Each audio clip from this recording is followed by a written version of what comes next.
حميد مجيد.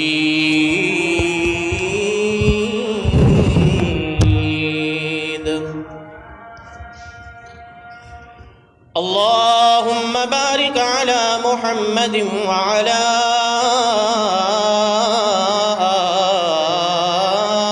آل محمد كما باركت على إبراهيم وعلى آل إبراهيم إنك حميد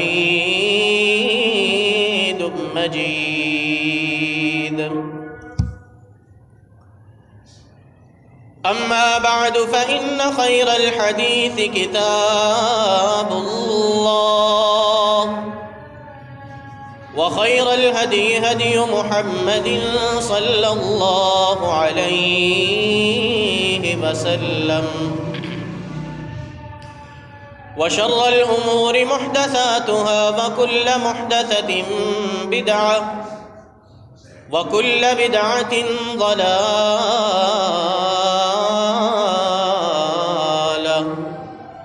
وكل ضلالة في النار.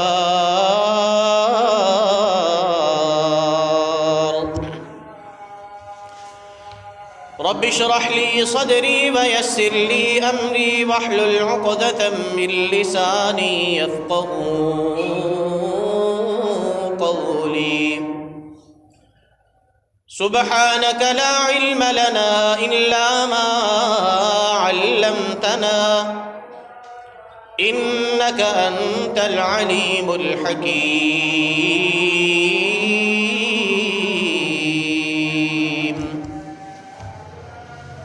أعوذ بالله السميع العليم من الشيطان الرجيم.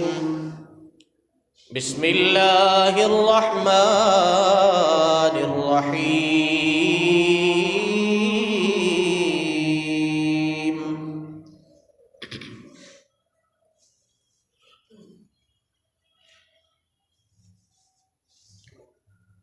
والذين آمنوا وعملوا الصالحات وآمنوا بما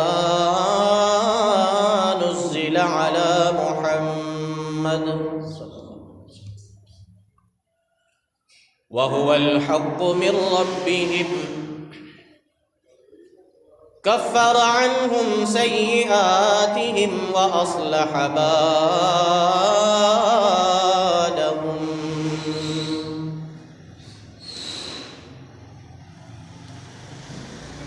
والذين آمنوا وعملوا الصالحات، وہ لوگ جو ایمان لائے اور انہوں نے عمل صالح اختیار کیے. وآمنوا بما نزل على محمد،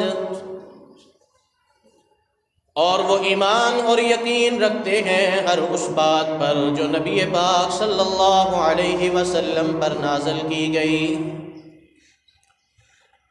وَهُوَ الْحَقُّ مِنْ رَبِّهِمْ، اور وہ اسی کو حق اور سچ جانتے ہیں. كَفَّرَ عَنْهُمْ سَيِّئَاتِهِمْ وَأَصْلَحَ بَالَهُمْ،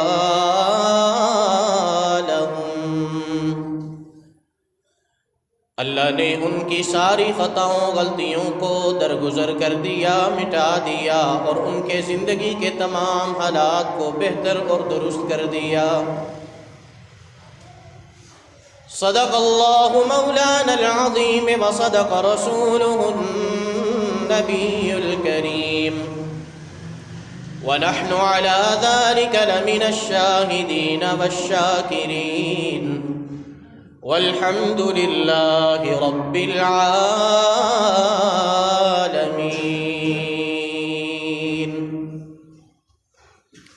اس کتاب کا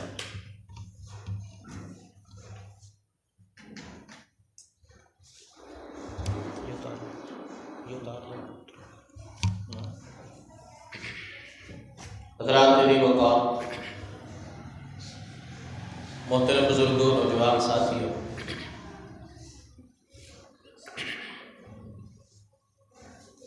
گزشتہ خطبہ جمعہ سے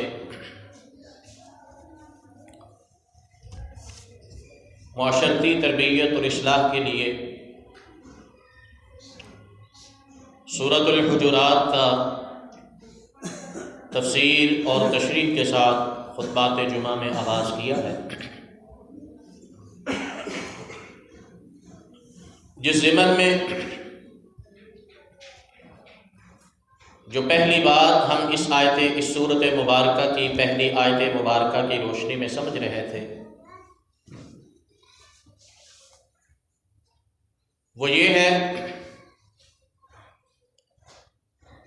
کہ اللہ رب العزت کی طرف سے وہ معاشرہ، وہ سوسائٹی، وہ طبقہ، وہ افراد اور وہ شخص کامیاب ہے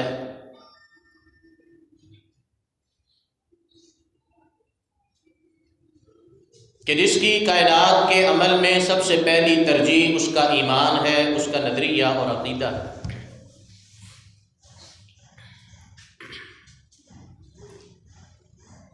جو زندگی کا کوئی بھی قدم اٹھاتا ہے تو مومن بن کے اٹھاتا ہے، مسلمان بن کے اٹھاتا ہے۔ اللہ رب العزت کی طرف سے اس کے لیے گارنٹی اور ضمانت ہے کہ اگر اکیلا شخص ہی کیوں نہیں، اس کی دنیا بھی اللہ کامیاب بنائیں گے، اسے آخرت میں بھی اللہ رب العزت فلاح عظیم اور اجر عظیم عطا فرمائیں گے۔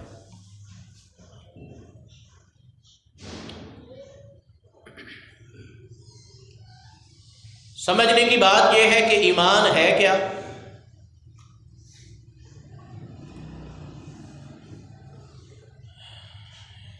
اس بات کو بتلانے اور سمجھانے کے لیے اللہ رب العزت نے حضرت جبریل امین علیہ الصلاۃ والسلام کو انسانی شکل میں رسول اللہ صلی اللہ علیہ وسلم کے پاس بھیجا۔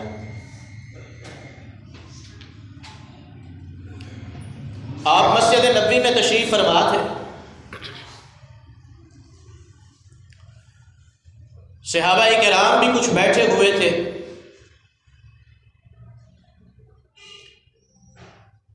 کہ فرماتے ہیں ایک شخص آیا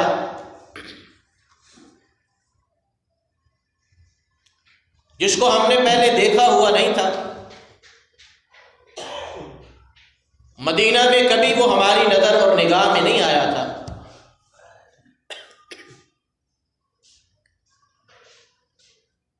سفید رنگ کا اس نے بے داغ لباس پہنا ہوا تھا، سیاہ کالے بال تھے، اور اس پر کوئی سفر کے اثرات بھی محسوس نہیں ہو رہے تھے کہ کہیں دور سے آیا ہے۔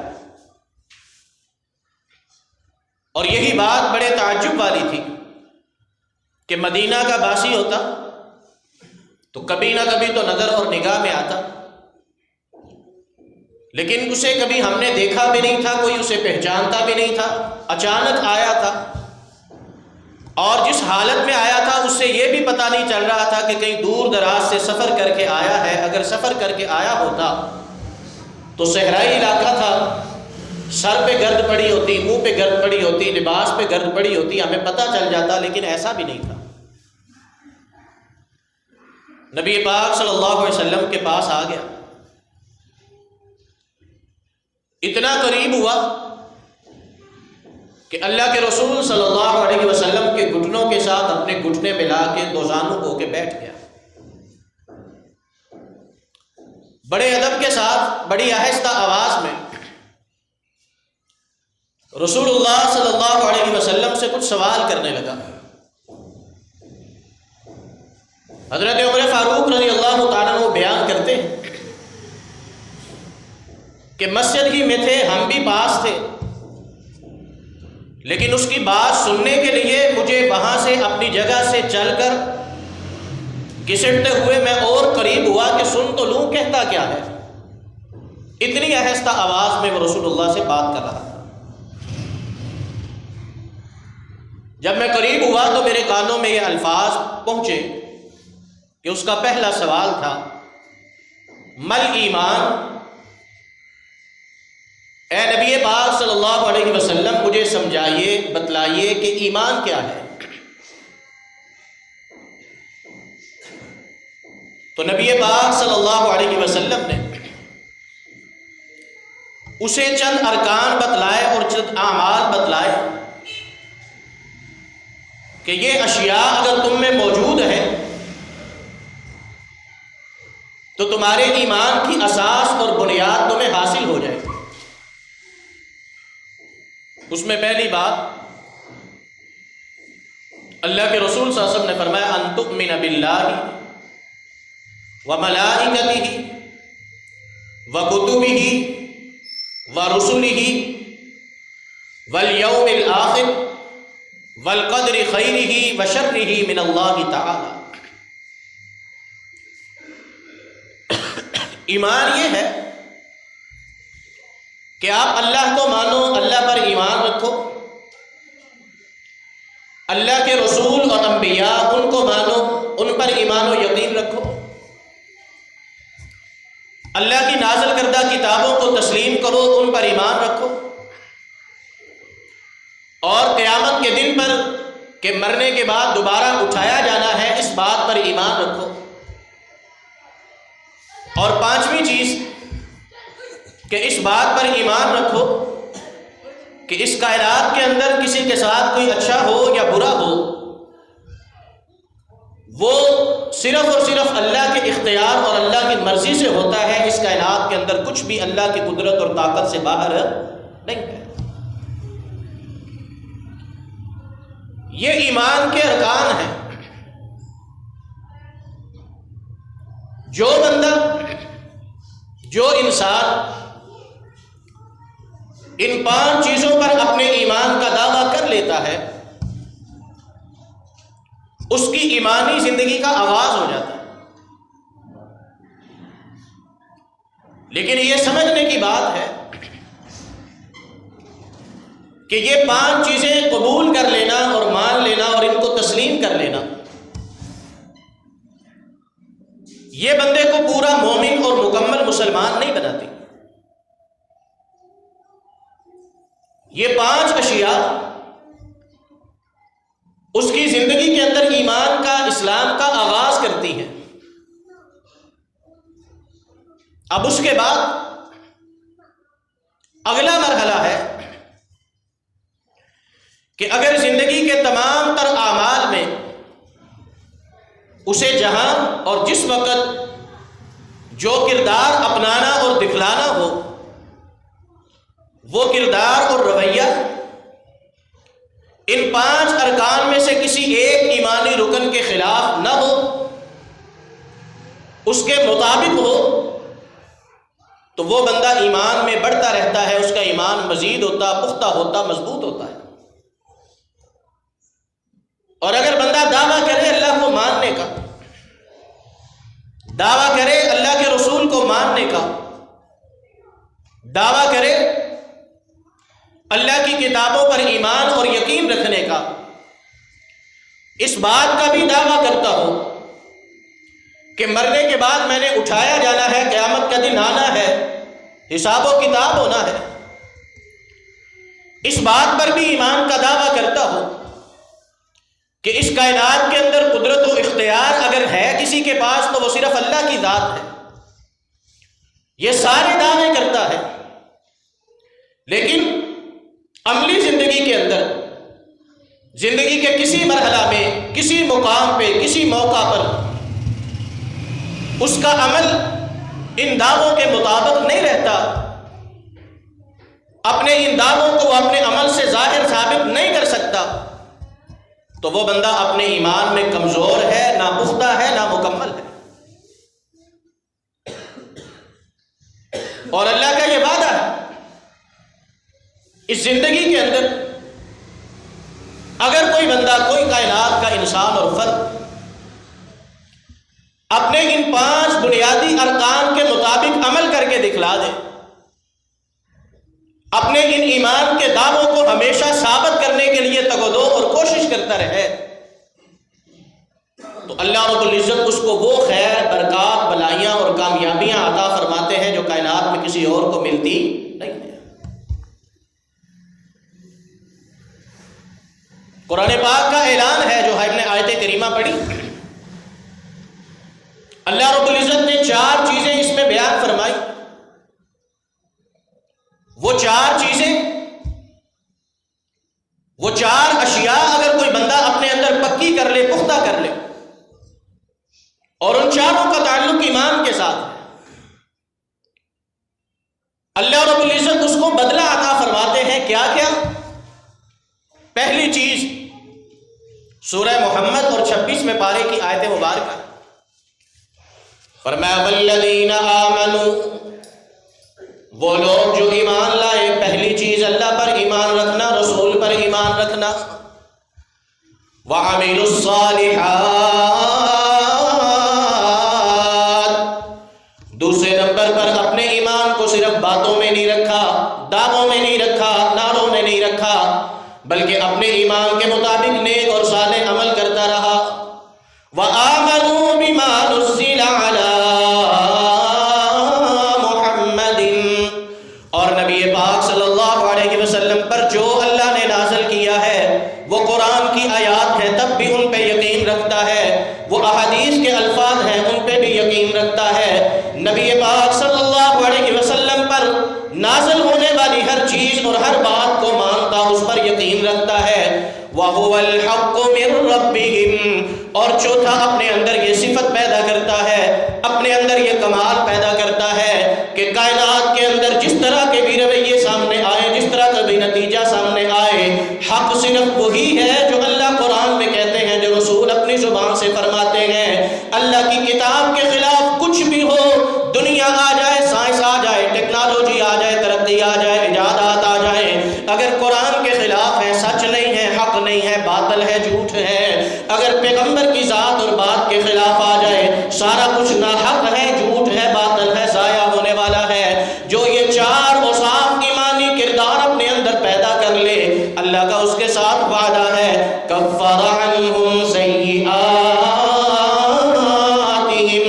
اللہ اسے پہلا بدلہ، پہلی جزا یہ عطا فرمائیں گے. اللہ اس کی ہونے والی کمیاں، کوتاہیاں، کمزوریاں، نقص اللہ سارے کے سارے معاف فرما دیں گے. یہاں ایک اور بات سمجھنے والی ہے کہ پہلا بدلہ کیا ہے کہ اللہ کمزوریاں، سستیاں، کوتاہیاں، غلطیاں، گناہ اللہ معاف فرما دیں گے. کیا مطلب ہے؟ کہ ایمان کا دعویٰ کرنے کے بعد اللہ کے دین کا مقابلہ نہ کرے، اللہ کے حکم کا مقابلہ نہ کرے، اللہ کے پیغمبر کے حکم کا مقابلہ نہ کرے، اللہ کی شریعت کے احکامات کے ساتھ ضد نہ رکھے، تعصب نہ رکھے. اللہ کی شریعت کا کوئی بھی حکم آ جائے، اجتماعی ہو، انفرادی ہو، ہر حکم کو مانے، قبول کرے، تسلیم کرے، اپنی طاقت کے مطابق جتنا اس پر عمل ہو سکتا ہے اس پر عمل کر کے دکھائے، لیکن کسی حکم کے خلاف اپنے دل کے اندر کراہت محسوس نہ کرے، کسی حکم کا مقابلہ نہ کرے، کسی حکم کے خلاف تعصب کا اور ضد کا انداز نہ اپنائے. ہاں اگر کوتاہی کوئی رہ گئی، کوئی غلطی ہو گئی، کوئی خطا ہو گئی، کوئی کمی رہ گئی، اللہ معاف فرما دیں گے، لیکن ضد کو اللہ معاف نہیں فرمائیں گے، تعصب کو اللہ معاف نہیں فرمائیں گے. اللہ رب العزت نفرت کو اور اللہ رب العزت دین کے معاملہ کے اندر کراہت کے انداز کو معاف نہیں فرمائیں گے. حضرات یہاں پہ ایک مسئلہ وضاحت کرنے کے لیے بتلا دیتا ہوں. 4 شادیوں کا حکم قرآن میں ہے، 4 شادیوں کا تذکرہ قرآن میں ہے، 4 شادیوں کا حکم اللہ نے قرآن پاک میں دیا ہے، لیکن معاشرے کے اندر جا کے دیکھو، قرآن کا یہ حکم، پیغمبر کا یہ فرمان، انبیاء کا یہ عمل، صحابہ کا یہ عمل، معاشرے کے اندر اسے قبول کیا جاتا ہے یا اس کے ساتھ ضد لگائی جاتی ہے، اس کے اوپر مذاق اڑایا جاتا ہے، اس کا ٹھٹھا کیا جاتا ہے یا اس کے بارے میں کراہت کا انداز اپنایا جاتا ہے. آپ کیا رویہ اختیار کرتے ہیں؟ آپ سے عمل نہیں ہو سکتا، الگ بات ہے، آپ اس عمل کو اپنا نہیں سکتے، اور بات ہے، آپ سے کمزوری ہو جاتی ہے، سستی ہو جاتی ہے، خطا ہو جاتی ہے، الگ بات ہے، لیکن اس عمل کا مذاق نہ اڑاؤ، اس عمل سے نفرت نہ کرو، اس عمل کے بارے میں پھپتیاں نہ کسو. اگر یہ پھپتیاں کسنے کا انداز ہے تو یہ قرآن کے مقابلہ میں ضد کا انداز ہے. اللہ نے یہاں پہ کہا کفر عنہم سیئاتہم. کوئی حکم اگر ایمانی راہ پہ چلتے ہوئے غلطی ہو گئی، خطا ہو گئی، کوئی عمل بندہ کر نہ سکا لیکن اس سے نفرت نہیں کرتا، اسے اپنے اوپر بوجھ محسوس نہیں کرتا، اس عمل کے اوپر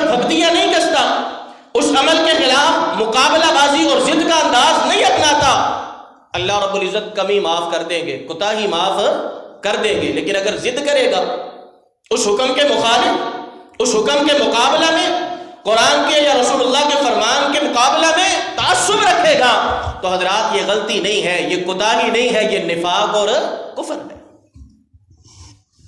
تو اللہ نے فرمایا کفر عنہم سیئاتہم، اللہ غلطیاں معاف فرما دیں گے، کمزوریاں معاف فرما دیں گے، کوتاہیاں معاف فرما دیں گے، خطائیں اور لغزشیں معاف فرما دیں گے، لیکن ضد معاف نہیں کریں گے، تعصب معاف نہیں کریں گے، مقابلہ بازی معاف نہیں کریں گے۔ اللہ رب العزت خطائیں معاف فرما دیں گے۔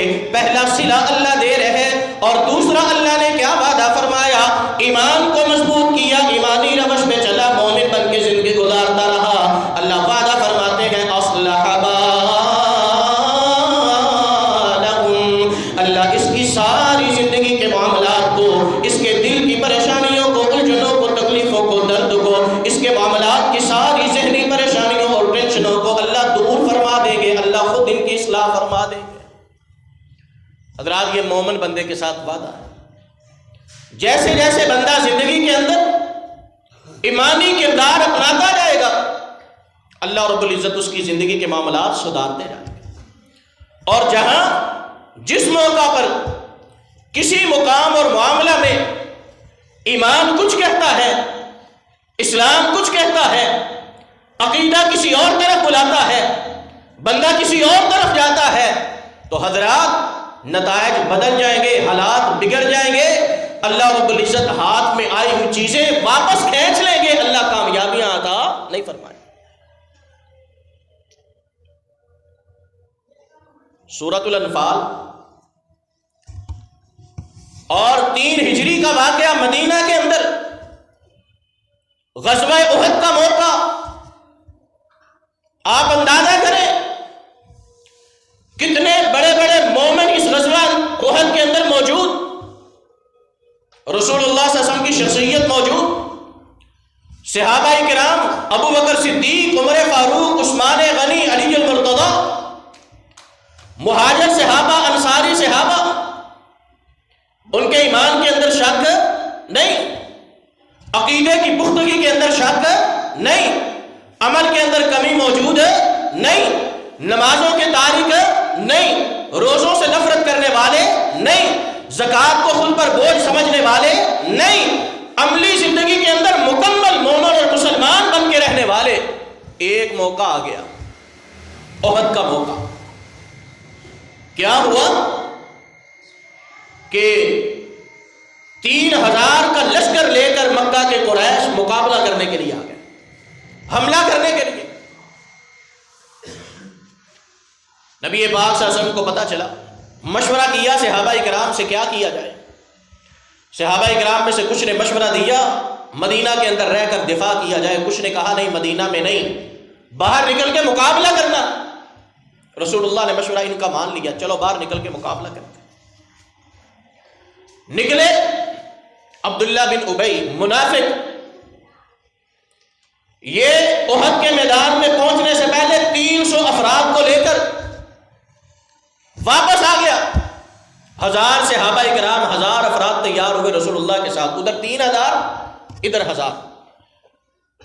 رستے میں عبداللہ بن ابی واپس آ گیا، کہنے لگا میں نے مشورہ دیا تھا مدینہ میں رہیں، میری بات مانی نہیں گئی، میں نے بھی ساتھ نہیں چلنا۔ 300 افراد یہ ساتھ لے کر واپس۔ اس موقع پر نبی پاک صلی اللہ علیہ وسلم کے انصار صحابہ ایمان کے کچے نہیں تھے، ان کے دلوں میں منافقت نہیں تھی، عمل کے اندر کمی نہیں تھی، حالات کا ڈر، حالات کا خوف، اپنی قلت، اپنی کمزوری اور مقابلے کی سختی نے اتنا اثر کیا کہ 2 انصار صحابہ کے قبائل بنو سلمہ اور بنو حارثہ، انہوں نے بھی ارادہ کیا کہ لگتا ہے اگر میدان میں گئے، مار کے لیے گئے، لڑنے کے لیے گئے تو بچے گا کچھ نہیں۔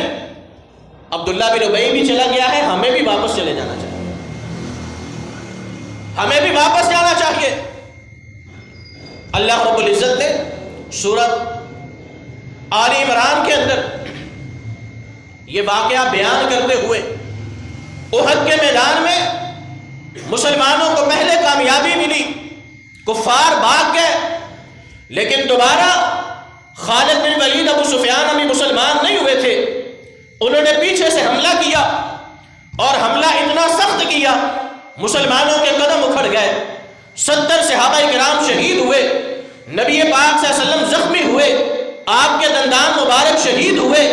وہ فتح جو مسلمانوں کو مل چکی تھی وہ واپس چلی گئی، شکست میں تبدیل ہو گئی، کامیابی کی بجائے نقصان کا سامنا کرنا پڑا۔ اللہ نے وہ اسباب پھر سورہ آل عمران کے اندر ایک ایک کر کے گنائے، اور سب سے پہلا سبب اللہ نے کیا بتلایا؟ فرمایا اذ همت طائفتان منکم ان تفشلا۔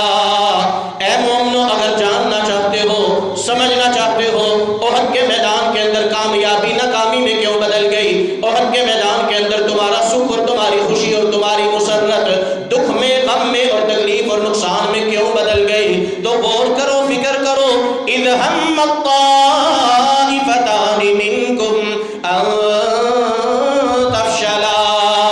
انصار صحابہ میں سے دو قبیلے، دو گروہ ہے، پکے مومن تھے، ہے پکے نمازی تھے، ہے رسول اللہ کے ساتھ محبت کرنے والے تھے، آپ پر مال اور جان نچھاور کرنے والے تھے، لیکن جب حالات آئے ان حالات کے اندر اللہ کی ذات پر مکمل پورا یقین اور بھروسہ نہیں رکھ سکے، ان حالات کے اندر جو ایمان کا ایک معیار تھا اس معیار کو برقرار نہیں رکھ سکے۔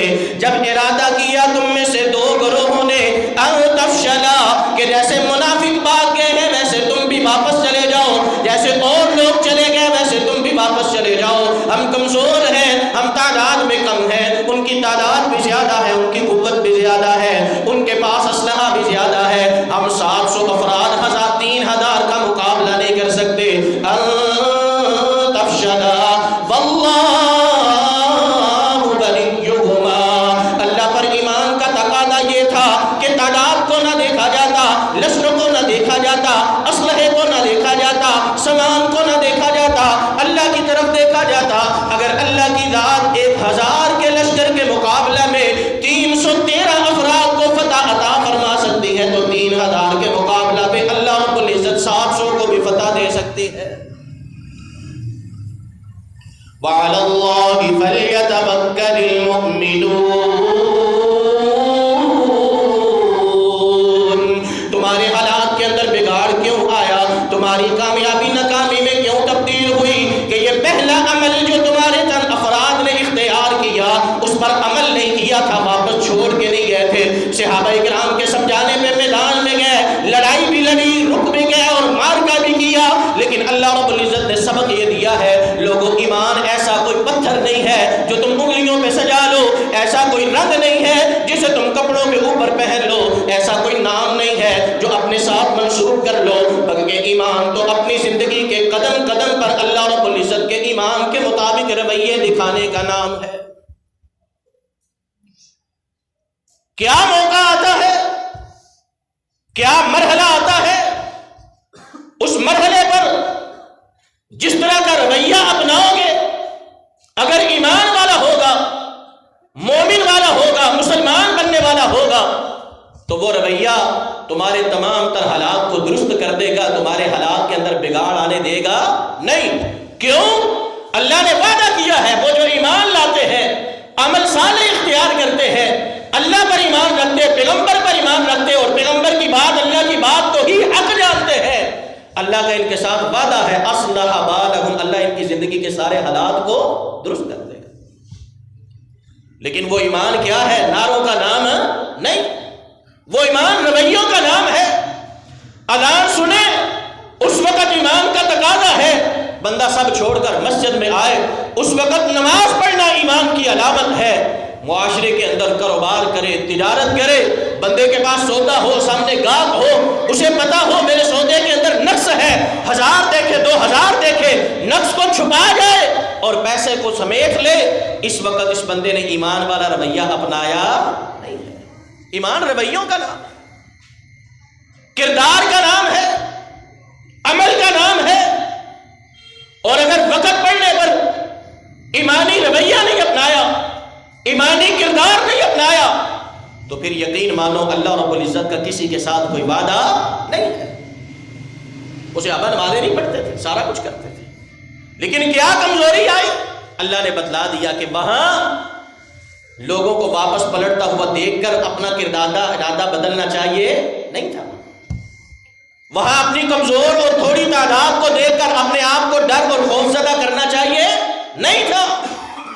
اور یہی وجہ ہے کہ اگلا موقع آیا، صحابہ کرام کو سبق دیا گیا، سکھایا گیا، احد کے حالات سارے بتلا کر، اسباب بتلا کر ان کی تربیت کی گئی، اور ان کو کہا گیا کہ ایمان صرف نمازیں پڑھنے کا، روزے رکھنے کا، رسول اللہ کے ساتھ محبتیں نشاور کرنے کا اور یہ نیکی اور صدقات و خیرات کر دینے کا نام نہیں، ایمان موقع بموقع اپنے رویے اور کردار دکھلانے کا نام۔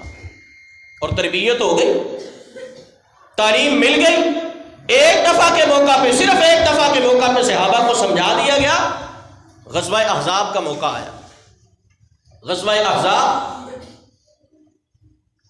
اور اس غزوہ احزاب کے موقع پر یہودی، مکہ کے مشرک، ارد گرد کے عرب قبائل 30,000 کا لشکر لے کر 30,000 کا لشکر لے کر مدینہ کے ارد گرد آ گئے حملہ کرنے کے لیے۔ صحابہ کرام نے اس وقت مشورہ کیا کہ اب ہم نے کیا کرنا ہے، مدینہ میں رہ کے دفاع کرنا ہے، اور مدینہ کی ساری کل آبادی، بچے، بوڑھے اور نبی پاک صلی اللہ علیہ وسلم کے ساتھ ہی ملا کر 10,000۔ اس موقع پر اندر منافق بھی تھے، ٹانگیں کھینچنے والے بھی تھے، ایمان کو کمزور کرنے والے، نقصان کرنے والے بھی تھے، یہودی بھی تھے اندر ہی۔ انہوں نے شور شروع کر دیا کہ اتنا بڑا لشکر، مدینہ پہ حملہ، نہیں بچ سکو گے، نہیں مقابلہ کر سکو گے۔ قرآن نے یہ نقشہ کھینچا، الذین قال لهم الناس ان الناس قد جمعوا لكم فاخشوهم فزادهم ایمانا۔ اور لوگوں، ان لوگوں کی سیرت اور واقعہ کو پڑھو، ان سے سبق سیکھو، ان سے نصیحت پکڑو جن کو لوگوں نے بڑا ڈرایا، بڑا کہا۔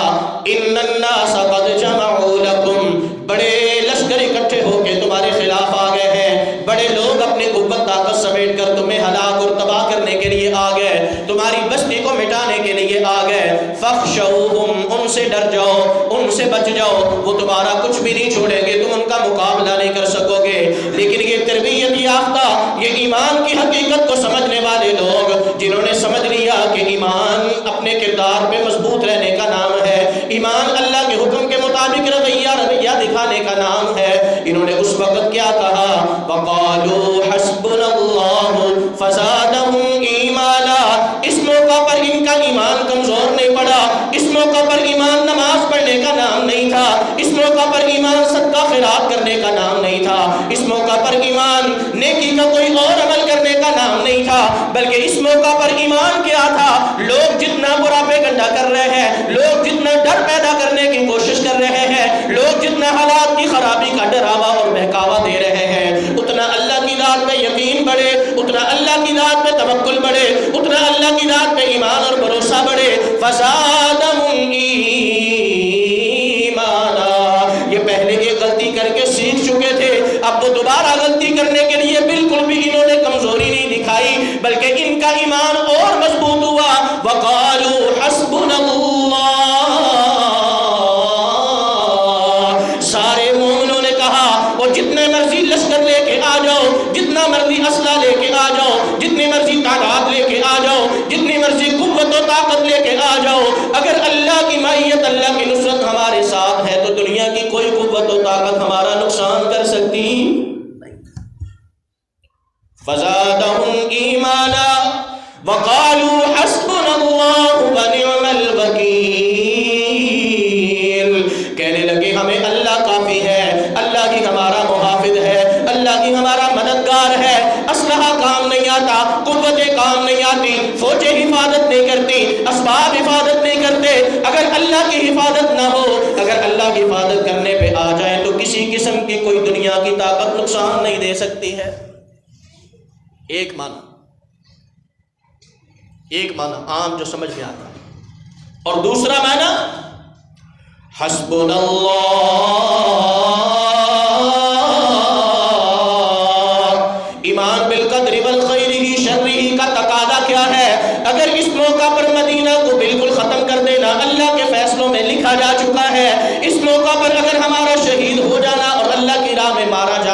لکھا جا چکا ہے۔ اگر اس وقت کفار کے مقابلہ پہ آ کر سارا کچھ ہلاک ہو جانا اللہ کی طرف سے طے کیا جا چکا ہے تو ہمیں کوئی اختلاف نہیں، حسبنا اللہ، ہمیں اللہ کا فیصلہ منظور ہے، اللہ کی تقدیر منظور ہے، ہم اس سے بھاگیں گے نہیں، اس سے پیچھے نہیں ہٹیں گے،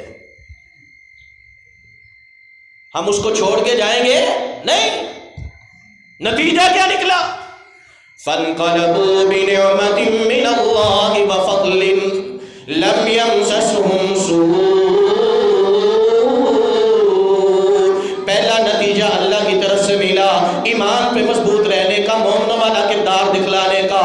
وہ 30,000 کا لشکر جو مدینہ پہ حملہ کرنے آیا تھا، ان کا ایک قدم بھی اللہ نے مدینہ کی بستی اور زمین پہ پڑنے نہیں دیا، بلکہ اللہ نے ان کو ذلیل اور رسوا کر کے ان کا نقصان اور ان کو خسارے میں ڈال کر واپس پلٹنے اور بھاگنے پہ مجبور کر دیا،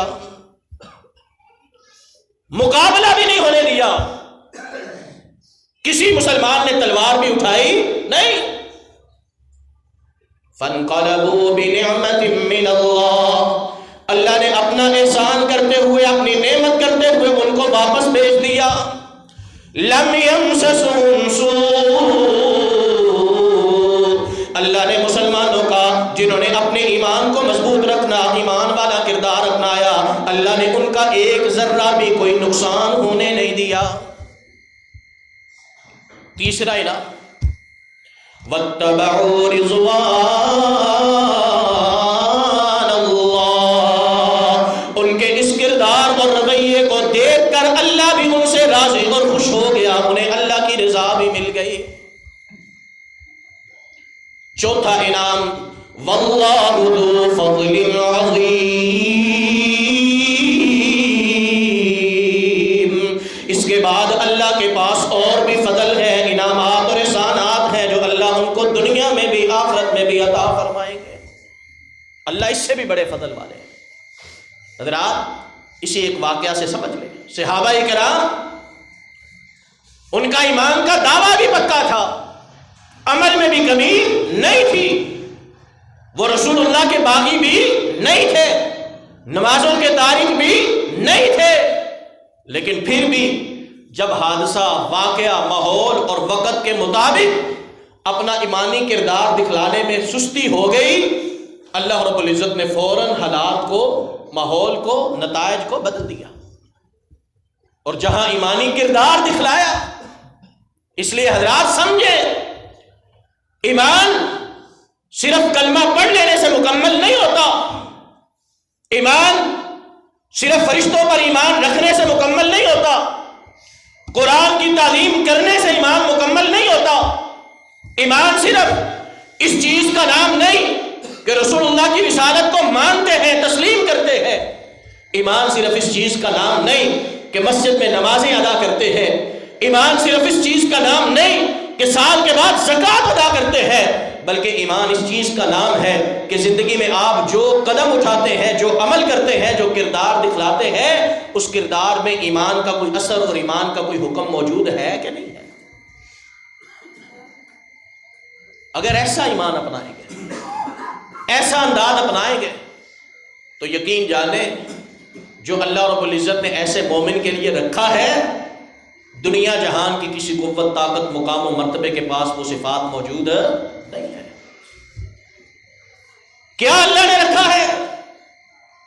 فرمایا الا ان اولیاء اللہ لا خوف علیہم ولا هم يحزنون، کائنات کے اندر لوگ بڑی بڑی کامیابیاں سمیٹتے ہیں، دولتوں کے انبار لگا لیتے ہیں، جائیدادیں اور پلاٹ اور مکان اور شہرت اور عزت، مقام و مرتبے کی بلندیوں تک پہنچ جاتے ہیں، لیکن اختتام آتا ہے تو خود اپنے ہاتھوں سے گولی مار کر اپنی زندگی کا اختتام کرتے ہیں۔ ایسے ہے کہ نہیں ہے؟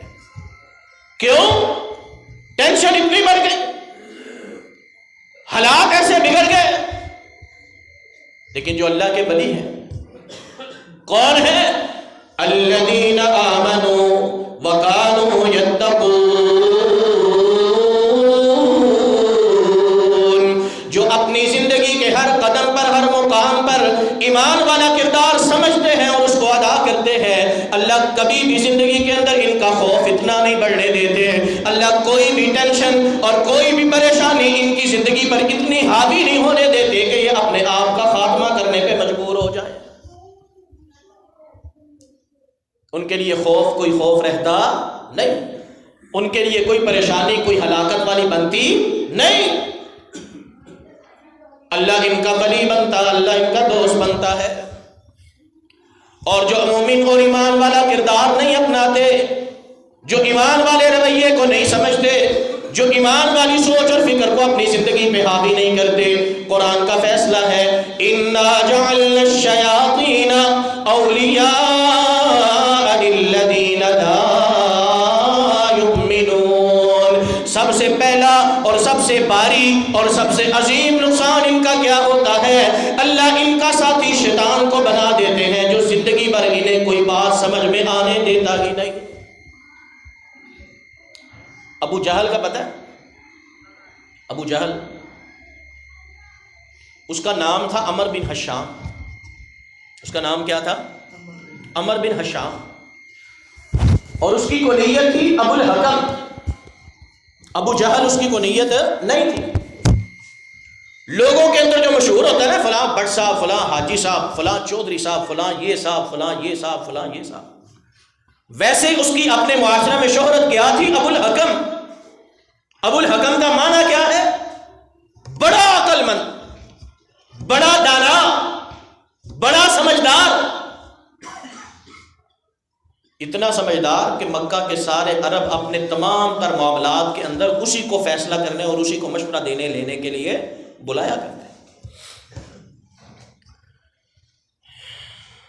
لیکن